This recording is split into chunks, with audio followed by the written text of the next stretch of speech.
Hey friends, welcome to another Try and Coaching. I'm really excited to have you join us. Today we're talking about jet lag. Whenever you travel internationally, it's super hard. And so if these videos are helpful to you, be sure to subscribe, like, share, comment below. I want to hear about your jet lag experiences, as a lot of students are coming to America now to study. You're going to face jet lag, and I want to give you several tips and ideas from myself and other expert travelers on how to beat, win, and defeat jet lag. So let's check it out. So jet lag, has a really big impact on just the physical condition of your body. It's kind of where your biological clock gets messed up, and the scientific term for it is that your circadian rhythms get out of sync. So you need to plan ahead and accordingly adjust to things like your final destination, kind of a new time zone where you're going to end up going, and you can set yourself up to win and thrive a little bit better against jet lag, because it's hard. Jet lag can be faced just going short distances, even across America. Just 1 or 2 time zone change can cause jet lag and be hard to adjust. Research and studies have said that when you fly from the west to the east, it's a little bit easier to adjust compared going from east to west. So if you're flying to America across the Atlantic, it might be a little bit easier compared to if you're flying from America across the Pacific. I don't know, we'll see. Again, share your experience and how that goes. But again, here's some tips and tricks from myself and others about flying internationally and beating jet lag. So once your travel time begins, once you're at the airport or on the airplane, set a clock, a watch, a phone, something to the destination time. So set it to the time zone of where you're going to be going to in America, and then begin living like that on the airplane. And this is going to begin, when you operate that on that schedule, it's going to condition your body to the new final schedule. And so if it's nighttime in America, sleep on the plane. If it's daytime in America, try and stay awake. Many friends mentioned using some sort of sleep aid, if that can help. Melatonin is a great natural sleep aid kind of medicine you can get at a pharmacy or a grocery store. Other friends have recommended things like Advil PM or Tylenol PM. One friend uses prescription Ambien from their doctor. And so if it's supposed to be a sleep time on the airplane, they'll take that to help them, or once they get and it's nighttime where they're going to go, that'll help. You can, feel free to use that those first few nights, and helps you get a full sleep, keeps you from waking up early, and get your rhythm and cycle back and get your body readjusted. A lot of them said to drink lots of water, and I can't stress that enough. Hydration is really important. You get dehydrated when you travel and when you fly. Have a water bottle with you, or make sure you're drinking water, on the airplane. If you drink lots of things like coffee or tea or alcohol or soft drinks, be sure you replace those with a lot of water as well. In your final destination, if you're landing in the morning or midday, try and sleep during the last several hours of your flight. And the opposite, if you're landing in the late afternoon or the evening, try and stay awake the last several hours of your flight. And this is going to help you to be ready to stay awake if it's daytime, or be ready to fall asleep if it's nighttime when you land. Once you're at your final destination, you're going to want to wake up early. Your body, your clock is all messed up, and you're going to be waking up like at 3, 4, 5 a.m. wide awake, and it's terrible. Try and stay in bed, keep your eyes closed. It's helping to train your body to know that it's dark and it's nighttime. Try and stay in there until at least 6 or 7 in the morning, until it's light out. And you got to really fight to recondition your body. You're also going to really struggle those first few nights to stay awake. It's hard. Really fight to stay awake till 9, 10 p.m.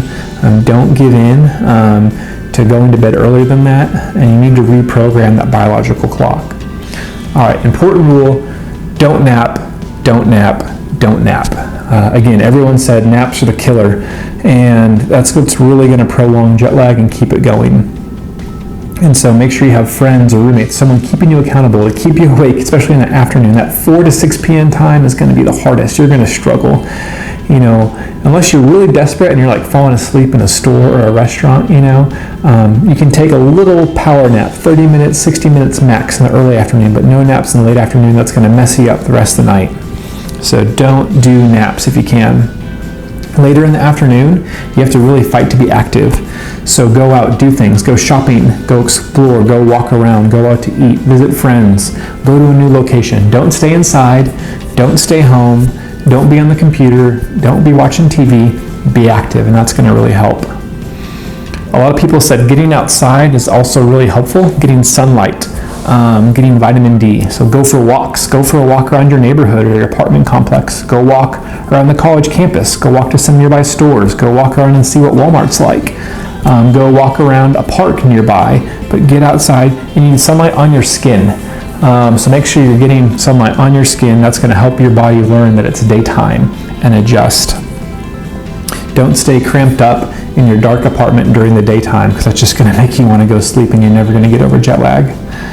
One friend recommends hitting the gym the very first day you get into a new country. Work out, exercise, go for a walk or run. That's going to help reteach your body and help you sleep better at night. Also try and make sure you have a couple days, a day or two from when you land, just to adjust, to get caught up, unpacked, adjusted before you have to get busy and do things. Just because, you're going to be tired. You got stuff to do, so try and get there a day or two before orientation. That'll really help you. Another friend, so this is an interesting tradition. I've never done it, but I hope you guys can try it out. What they do when they get to a new country, they go find some grass. Whether someone's lawn, at a house, or to a park, they go get grass and they get barefoot. They take their shoes and socks off and they stand and they walk in the grass. And they said that helps them to get grounded. Maybe it's being outside and getting the sunlight, but something about having your feet on the ground in grass grounds them and lets their body know that this is the new location and this is where it's daytime. So it couldn't hurt to try. Another friend, they do fasting. They do about 3 days of fasting, kind of the day of travel, the day of the flight, and the day of the new place. They say that kind of resets their internal clock. It's a really easy time to fast, and they don't have to eat the so-so airplane food. They say they fast from everything, all food, and the only things they'll have is water and coffee. But I want to make a disclaimer. Fasting isn't for everybody, especially if you have health issues. Fasting is not something to do unless you've had practice or experience. I've done fasting myself before, and so before fasting for a day or multiple days, just try fasting for a meal or two before going for 1 day or 3 days. So this isn't just something you jump out and do. So I want to make there's a disclaimer. You can get sick, so sometimes be careful with that. Another strategy of a friend is, this is someone that has been back and forth to Europe about 29-30 times, and they say is whenever they travel, they want to be exhausted for whenever it's bedtime they get to their destination. So wherever it's going to help them to do that.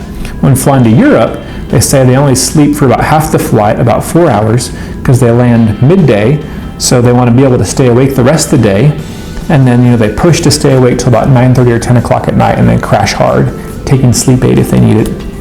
And then they wake up in the morning after 8 hours of sleep and stick to that new time zone. When they fly back, they say because they land in America at nighttime, they're going to stay awake that whole flight, watching movies, do whatever they can so they're ready to sleep when they get back to America, and then crash hard again and get on that new time zone.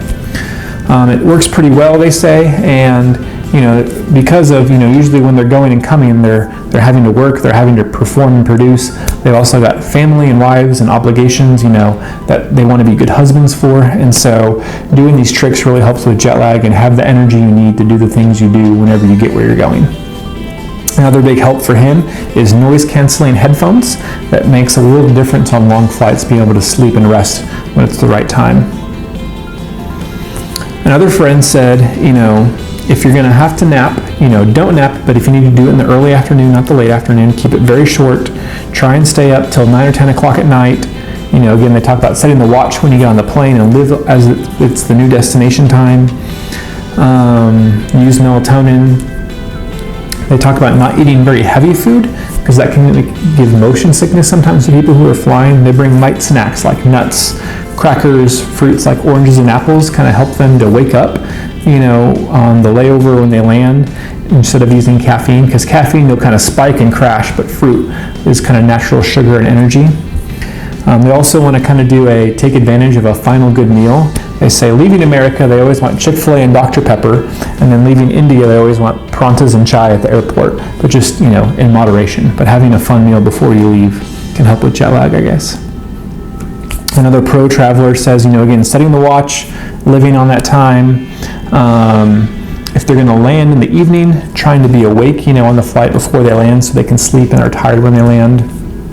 They bring things like eye shades, earplugs, headphones, that block out distractions so they can sleep. Maybe a face mask, they say that helps, a face mask helps breathe the air, which isn't as dry on the plane. And then, he said also when he's traveling, when he's leaving, he's going to wake up extra early. Maybe he'll wake up at 2 a.m. for a 10 a.m. flight so that he's ready to sleep when he's on the plane.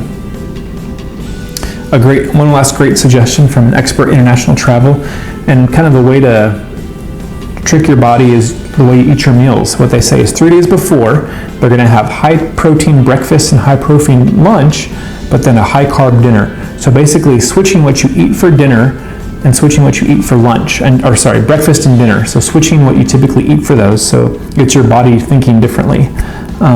So I have dinner for breakfast and have dinner and breakfast for dinner. And the second day, so 2 days before, having just more smaller meals, just eating regularly, no special instructions, kind of that transitionary phase. And then on travel day, again, set the time, eat and sleep according to the new destination. Stay on the local schedule as soon as you get there. Set the alarm to wake up and go to bed at those right times. Don't take naps. If you do, keep them short. Try and stay up till about 9 p.m. and keep sticking to that. You got to fight and be disciplined until you get adjusted. Go outside in the sunshine. And then another big, she swears if you do that meal thing, switching breakfast and dinner and eating smaller, more meals, she said that works every time. It helps her fight jet lag and reprograms her body. So give it a try. So I'm hoping that you guys see patterns of things that people do that really help them. Experiment, see what helps. Share your experiences. Was your jet lag terrible? Did these things help you? What other tricks or tips do you have? Please share in the comments below. So quick recap, again, start living on the time of your final destination. Once you're on the plane, use sleep medicine if needed, that's okay. It's not cheating, it's practical and smart. No naps, no naps, no naps. Get lots of sunshine and drink lots of water. Hopefully those things will set you up to have more energy and be feeling good those first couple days. Welcome to America, and if this video is helpful, please share it. Subscribe, like, comment, and thanks for joining us at Shine Coaching. We want you guys to be feeling good when you land here in America and start off your experience in the right direction. See you guys next time. Thank you. Hey friends, thanks for joining us again at Shine Coaching. Hope this will help you to be successful as an international student here in America. Please subscribe, like, follow, share, comment below or on our other platforms online, and continue the conversation. Help each other out. So it was great having you join us at Shine Coaching, and we'll see you guys next time. Cheers.